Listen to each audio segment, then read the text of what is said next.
Welcome to Ren Behind the Practice. I'm Sophie Campisi. I'm a holistic business strategist, and I spend a lot of my time in conversation with practitioners, coaches, and healers about the behind the scenes of their businesses. What I started noticing is that some of the most honest, important conversations about building a practice were happening quietly, one-on-one, behind the scenes, and often in isolation. Most practitioners are incredibly skilled at the work they do with their clients, but very few of us were ever taught or trained in how to build a successful startup business. And suddenly we've been left to figure it out on our own. This podcast exists to bring those conversations forward. The dreams, the uncertainty, the highs and lows, the recalibrations, and the messy middle. My hope is that by normalizing these conversations, we can soften the stigma, feel less alone, and start closing the gaps together. Today's guest is Hannah Freeman. Hannah is a mom to two teenage girls and lives in Bulgaria. With her cats, dogs, and horses, she created the Equine Empress Society, which is about empowerment for horsewomen, and it is also where she documents her journey from stable girl to businesswoman. Hannah, it's so great to have you here. Thank you for showing up and having this conversation with me today. Hi, Sophie. Thank you for having me. Before we look behind the scenes today, can you share with us a little bit more about the work that you do?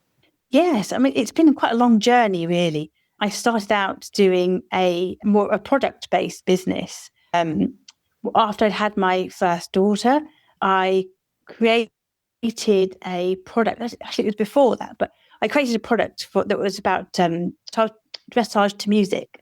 And I created this whole kind of product for women to help with sort of time limitations and confidence, and kind of it grew from that, in that I kind of moved on to the coaching space, and really knowing that I wanted to help people to improve their confidence, because I was aware that that was something that I struggled with for a long time, so forever. I struggled with my confidence in general.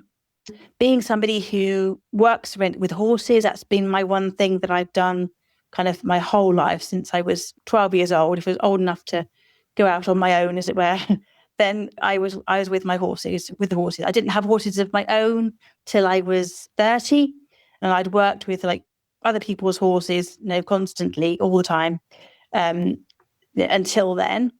And so kind of fast forward a bit, I bought my first horse, Max, and he's just outside. Is it dark now? But because I brought him here with me to Bulgaria. And so along the way there, I started my business became the Equine Empress, which, as you just described, is about empowering women and really taking control of life and having the lifestyle that you really want to. So yeah, it's kind of that sort of brief snapshot, as it were, of the Equine Empress. So you've been an entrepreneur for quite some time. I guess you could. I don't really think of myself as an entrepreneur, but actually, yes, you could say that, because there's to that as well, obviously. But yes, that is I guess so. Yeah. When did you switch from the product-based business to coaching or like being a service provider? I decided that I'd worked with some people along the way, and I'd seen that it looked like something that I could possibly do. And I hear what you say, where you are thrown in at the deep end and you just happen to figure it out. And I think I spent a lot of time, and a lot of energy and money trying to figure it out on my own. Yeah. So yes, it kind of switched to coaching. I think I found it quite difficult to sell the products. I mean, it was one of those things where I didn't really realize how much you have to put into these things to get a product actually working like that. And it did work a bit, but it just needed a whole lot more, a hell of a lot more.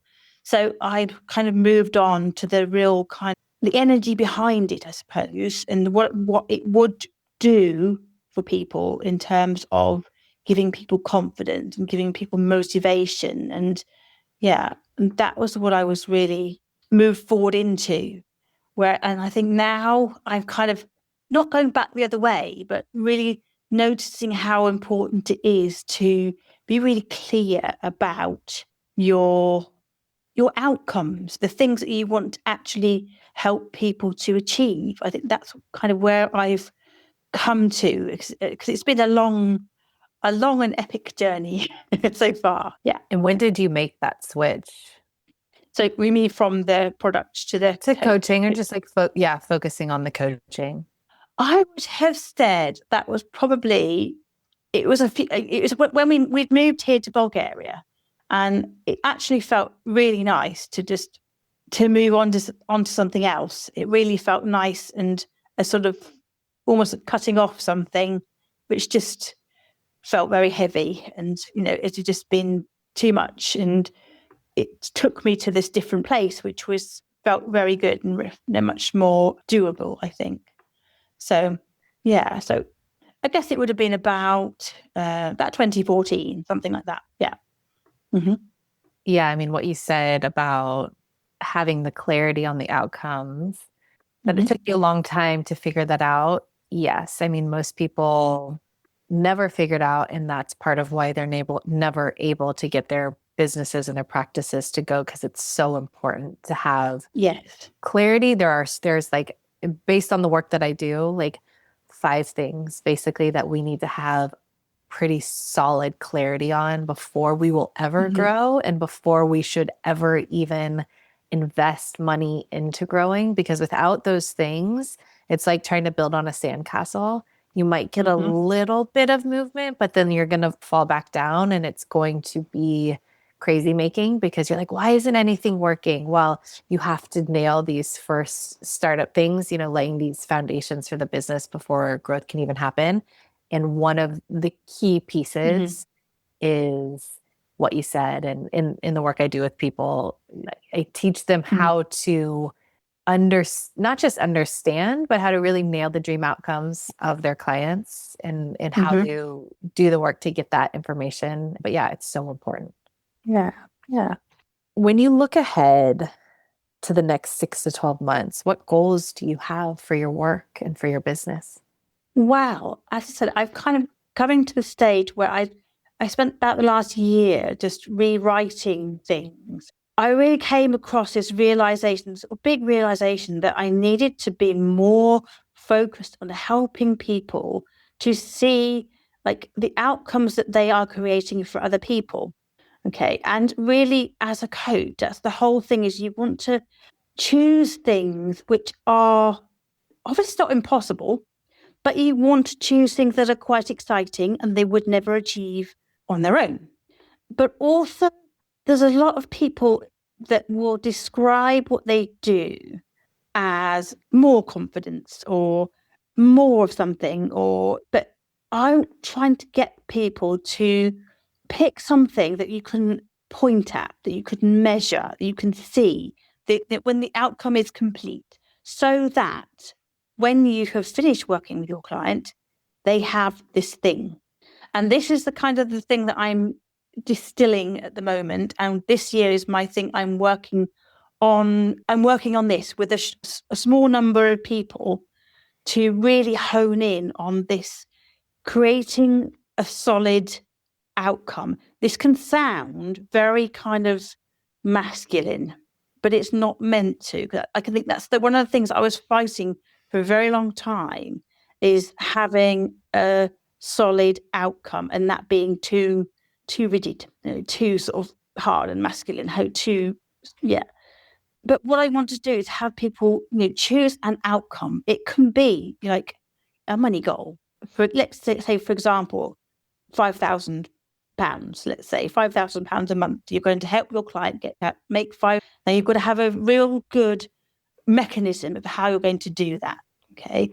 So I realize I'm slightly off topic here. This is what I'm supposed to be doing, but this is what I'm going to be doing this year, is creating this program where people choose their outcome, an outcome that feels a bit scary and feels a bit out there, but they are going to figure out a signature offer, as it were, that gets their people there.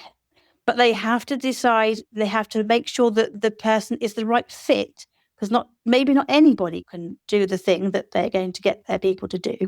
So they have to have, but then it doesn't necessarily follow that if they've never achieved that thing before, that they can't do that.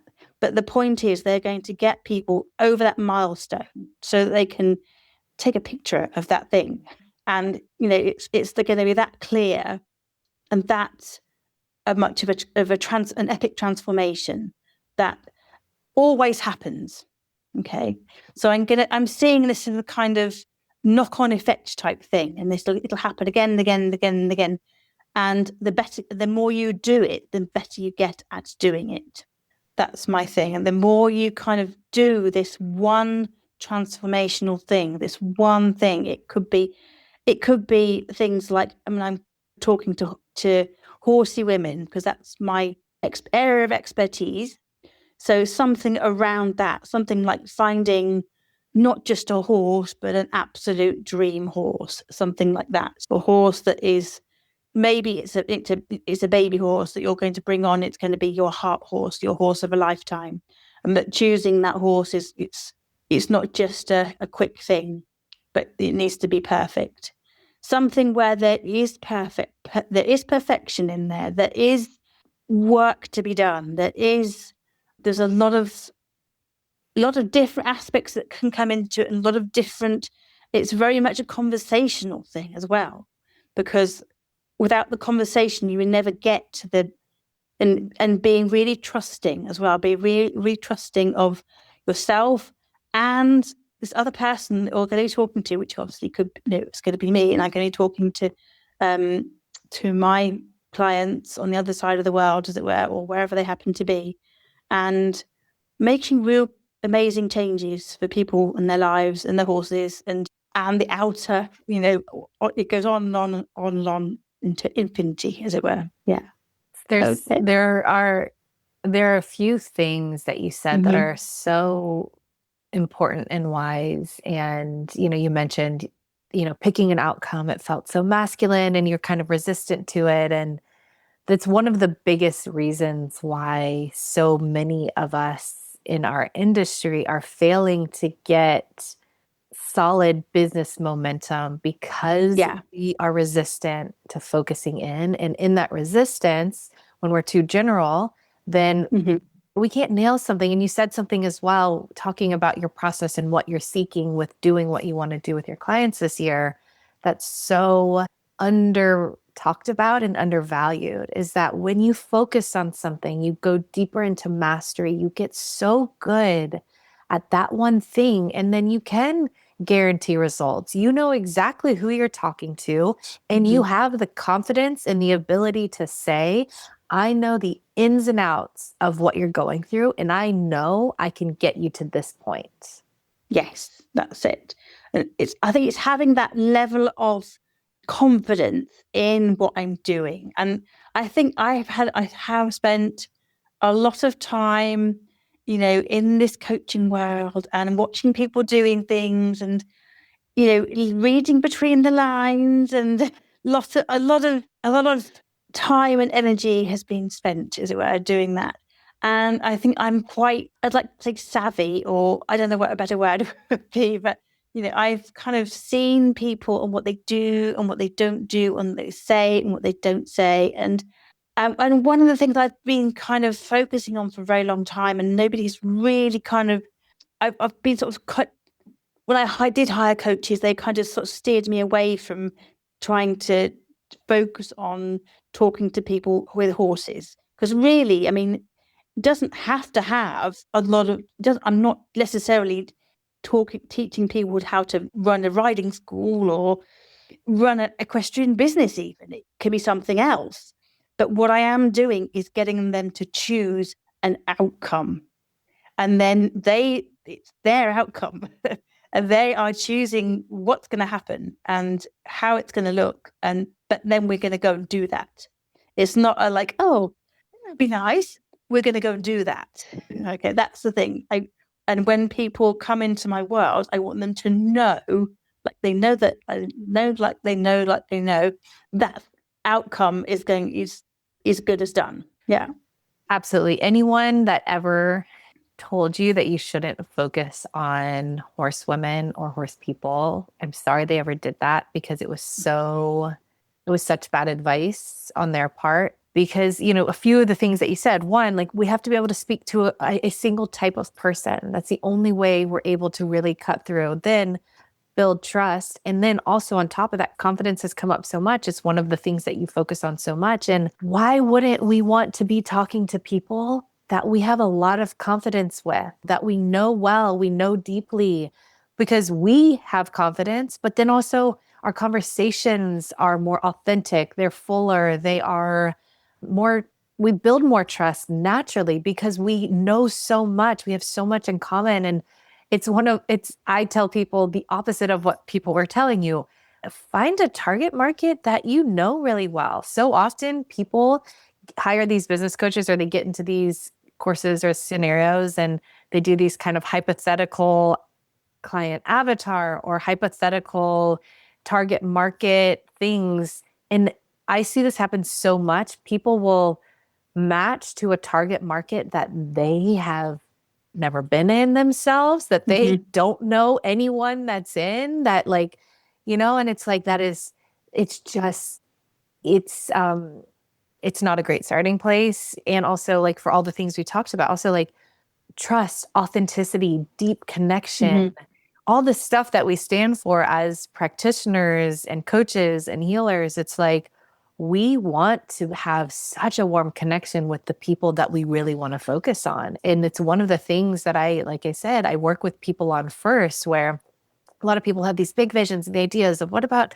CEOs or this group of people. And one of the first things I ask them is, tomorrow, could you spark up conversation with anyone in that, they're like, I don't know. No, it's like, no, because if you can't just spark up a simple conversation, just natural, a coffee chat to have a drink or go get a coffee, then building a business around that is not a good starting space. I think also with horsey people, you kind of know, they know things that other people don't. If I say, oh, I'm out down the field poo picking, they might go, oh, you're doing what? So it's one of those things that it can. Also, I've had some really amazing conversations on my podcast, and that was really amazing because there were people from the other side of the world. And here we were doing this conversation, a bit like we are now, and having this really nice connection. And I really loved it. The other thing I really love about the whole business world is having these conversations with people which we would never meet just geographically in real life, as it were. So yeah, I find that really exciting. Yeah. When you look ahead to these goals that you have for the next, let's say, 12 months, what do you think it's going to take to get there? What do you think you're going to need to do to get there? Do you feel like you're guessing, or do you feel pretty solid about the steps you're going to take? Yeah, it's an interesting one because I've got lots of things that things that I've been doing all the time, which necessarily are, sometimes they are just like, they are the building blocks, as it were. That it's keep on going and keep on going and keep on going. It's the relentlessness, which you do need that. It's one of those things. It's not just because things don't happen overnight, does not mean to say they're not happening. I know that is one of the things that I've got a lot of groundwork under my belt, as it were. But also having real conversations has been something that I have done a bit of, not enough of, actually. I'm thinking now this year, and I'm having these real conversations is really, you forget how necessary it is, how much you miss it as well. I live out in the middle of nowhere, and I can spend a lot of time on my own. So it's nice to have these real lovely conversations with people and connect with people. And then it kind of just opens up doors for metaphorical doors and real doors, as it were. And yeah.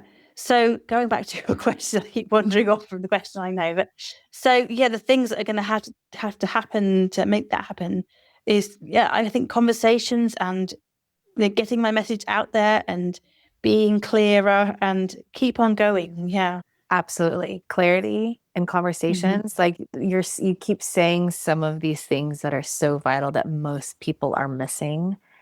So many people think it's like trying this new tactic and trying this. And Mm-hmm. it really, the clarity and the conversations are two key pieces. And one of the ways that we get to clarity is by having real conversations with real Mm-hmm. people who are smack dab in our target market, not Mm-hmm. teaching them, not coaching them.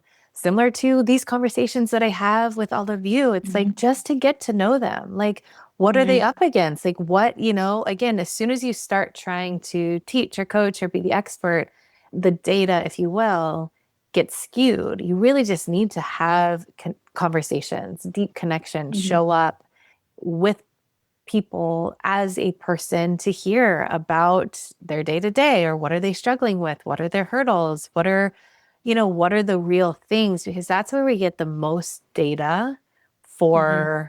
for ourselves, and how we then can address the things. But we have to just show up and have conversations with people and not be afraid to ask. There are air quotes right and wrong ways to ask questions. Again, like, we don't want to skew people when we're in those conversations. But at the same time, we can ask them, when it comes to like, what is it that makes a perfect offer? You need to ask your people. Like, they'll tell you Mm. what makes that perfect offer, like, Yeah. not being afraid to also loop back in with your people and start building things. Like, just because we build in connection with our people doesn't mean we're not an expert. We don't lose our expertise. What we're doing is we know we're experts, and then we're going Mm-hmm. to them and connecting with them and saying, hey, I know I can solve your problem. I know this is my area of expertise, and I want to do it in the best way possible. I want to make sure Mm-hmm. that I'm doing my due diligence and serving you the best way that I can. And so, like, what's the best way for you? And not being afraid to, again, like, yeah, have those conversations, and like, exactly what you said, like, get that clarity, be more clear, have those conversations, ask the Mm. questions. And our people are the center of every single thing that we do with our work and our business. Yeah. Yeah. Also, I probably add one of the key things that kind of brought me to doing things for horse people is because I see a lot of people out there doing what I was trying to do, which was create a business around what I call equine energy, which is the sort of therapeutic side of horses. The energy that they have as a natural thing, a natural thing that is the reason why horses, people attract horses, and yeah, and people love to be around horses, and it's that connection that nothing, and it's very, very, horses are very truthful. This is one of the things I kind of go on about. You'll see this if you go back to through my posts on that I've written. You'll see this where I say that horses tell you the absolute truth, totally unfiltered truth, as nothing else will. Nobody else will tell you that level of truth, but you have to be able to read it. You have to be able to absorb it, and many people can't. Even horsey people can't. So this is one of the reasons I wanted to come and do something which is out of my comfort zone, which is being very rigid and finding like the result, the thing that happens as a result of having this absolute truth, this unfiltered, it is or it isn't. It's like sometimes, and it's quite, some people, if they're not in the right space for it, would find it quite heavy, quite hard, quite brutal. So you'd have to have it, you'd have to, it's got to be the right person in the right place in the right time, and they've got to understand that you're doing it with love. Yeah. What feels hardest or heaviest or most uncertain about this chapter of building? Uncertain. I think that I've always had this level of uncertainty, and that has been something that's bugged me. And I think that I am now at a stage where the certainty is certainly uncertain. So therefore, you might as well let go of it. You might as well let go of it and go with what you do have. And I think that a lot of people, we're all on a journey.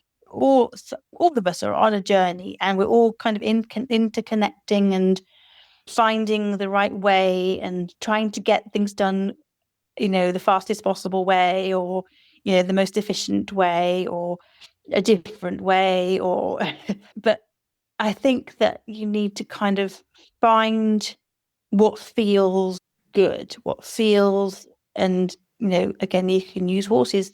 Horses are a great way of feeling what's good, what is the right path, what is the right energy, what is the right things that you need to do on a day-to-day basis. And again, that can be kind of like, I know I am one who struggles sometimes with disciplining myself. And yes, I think putting into place some discipline is a really good thing, and like having a structure of what you're going to do each day or each week or each month and getting those things done. Yeah.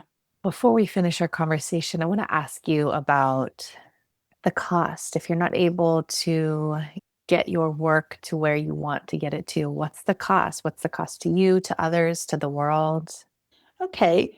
I think that it's a difficult question because it's one of those things where you can only do, as they say, you don't get upset about the work you haven't what hasn't been done, because if you haven't done the work, then you've what you've got in front of you, what you've manifested already in this world, is the work, is what you've worked for, is what you've done. So if there's stuff that you haven't done yet, then you need to do the work. So you have to figure out what that work is and do it.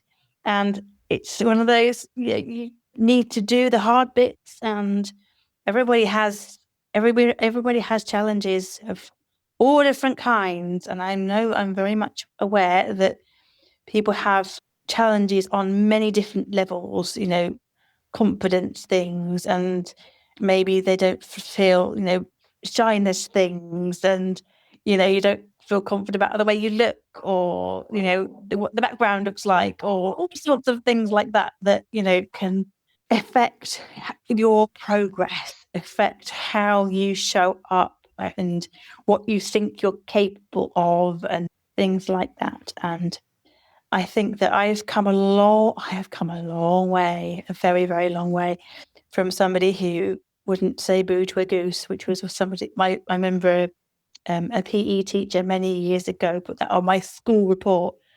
And I thought that was I was really offended. I don't know why. I mean, nothing against geese or anything, but I really hated her saying that I wouldn't say boo to a goose. And I, and that's a whole nother avenue, isn't it, with teachers and the harm that they do.